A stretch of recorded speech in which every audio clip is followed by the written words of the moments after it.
Another story I heard about myself. This one happened in high school. We had this teacher in high school whose kid went to our high school. His name was Mr. McNamara, and his son Jake McNamara went to our high school. He was a sophomore when I was a senior, so he was 2 years behind me.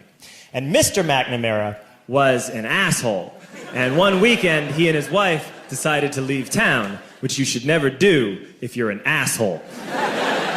And Jake McNamara decided to throw a party at the teacher's house. Hooray!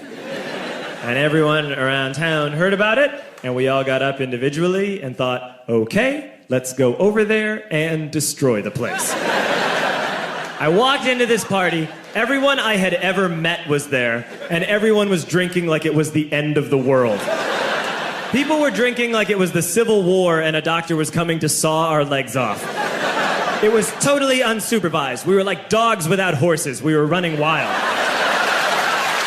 I walked down to the basement. They had a pool table in the basement. One dude took a running start and threw his body onto the pool table and broke it in half. Another kid found out which room was Mr. McNamara's and went upstairs and took a shit on his computer. So the party was going great. I'm standing in the basement and I'm holding a red cup. You've seen movies. And I'm standing there and I'm holding a red cup and I'm starting to black out. And I guess someone said like, something police. And in a brilliant moment of word association, I yelled, fuck the police! Fuck the police! And everyone else joined in. 100 drunk white children yelling, fuck the police. With the confidence of guys who have like already been to jail and aren't afraid of it anymore. You know, that like, I serve my nickel, you come and take me confidence. But white children. The reason someone had said something police was because the police were there. So a Chicago police officer walked down the stairs and got to the bottom in the basement and looked out over a sea of drunk toddlers yelling, fuck the police, in his face. And he was almost impressed. He was like, wow. And then he leaned into his walkie-talkie and went, get the paddy wagon. And my friend John, who is now a father, this man now has a baby, he grabbed a 40, smashed it on the ground, and yelled, scatter! And everyone ran in a different direction.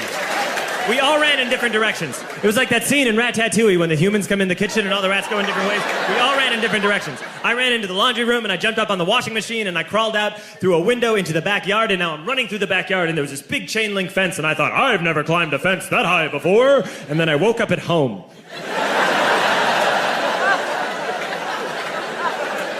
On Monday, I went to school because that's what we did back then. And I'm walking into the school building, and who do I see but Jake McNamara?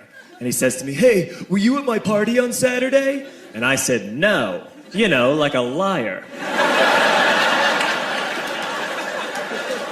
And he said things got really out of hand. Someone broke the pool table. Someone took a shit on my dad's computer. But the worst thing, he says, the worst thing is that someone stole these old antique photos of my grandmother, and my parents are freaking out about it. And I had that thought that only blackout drunks and Steve Urkel can have.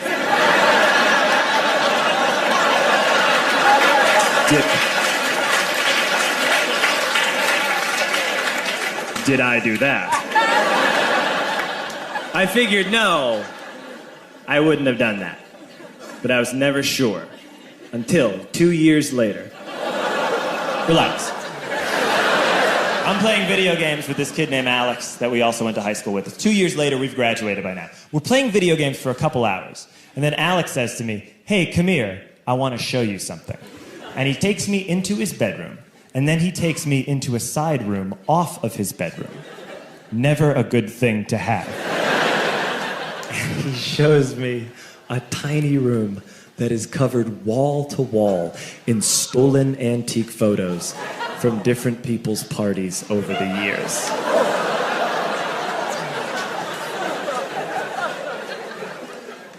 said, why? Why do you do this? And Alex said, because it's the one thing you can't replace.